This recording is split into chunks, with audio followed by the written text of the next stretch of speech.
tubiagemenya urateramisha n'ukuri ushikiriza ukuri habu icyubahiro habu iteka.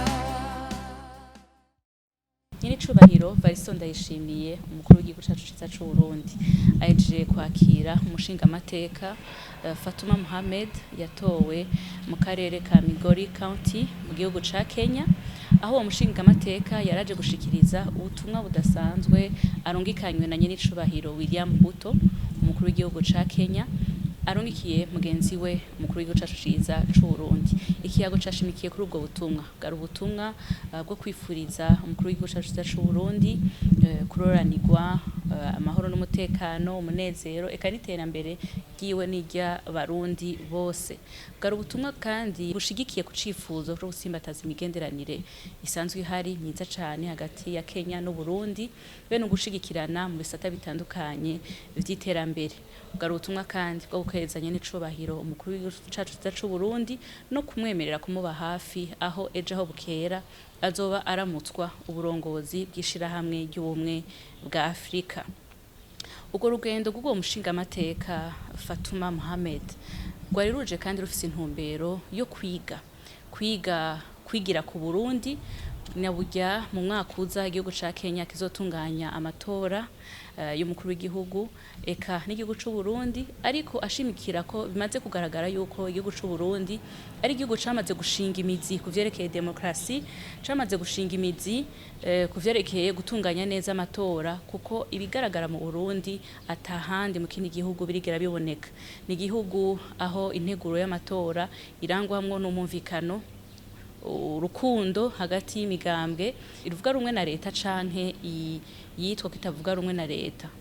Ni igihugu kigaragaramo kandi integuro aho bose bafatana mu mugongo bagaja hamwe, babo bose bamaze gutahura yuko iterambere ari rya twese.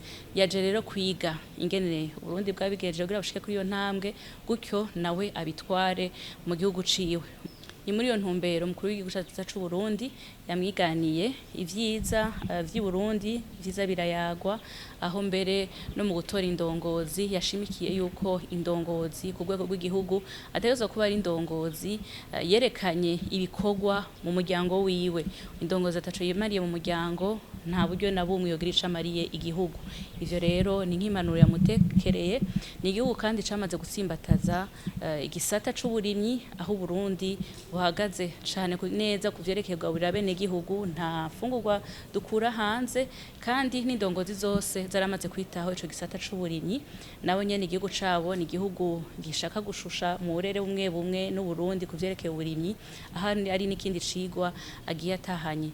Ikindi cigwa nyamukuru uwo mushinga amateka yashimiye cane umukuru w'igihugu cacu c'u Burundi ni politike y'igihugu gushira imbere abakenyezi bakagira ijambo, bakagira n'uruhara mu iterambere ry'igihugu, aho mbere ubwo ruhara n'ikibanza c'umukenyezi gisanzwe gitangwa n'ibwirizwa shingiro. Ivyo rero bikagaragaza yuko Burundi bwamaze gukura bugatahura yuko n'umukenyezi ari kirumara mu iterambere ry'igihugu.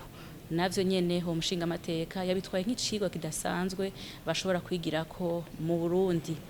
Rero uwo mubonano watanze akaryo ko kuganira ku vyerekeye ivyo vyiza birangwa i Burundi, aho ari imbere n'iteka ku gihugu c'u Burundi n'abarundi bose kubona ibindi bihugu bisigaye biza kudufatirako akarorero. Ivyo navyo bikaba biva ku burongozi bwiza cane bwa nyiricubahiro Variston Ndayishimiye umukuru w'igihugu cacu ciza c'u Burundi.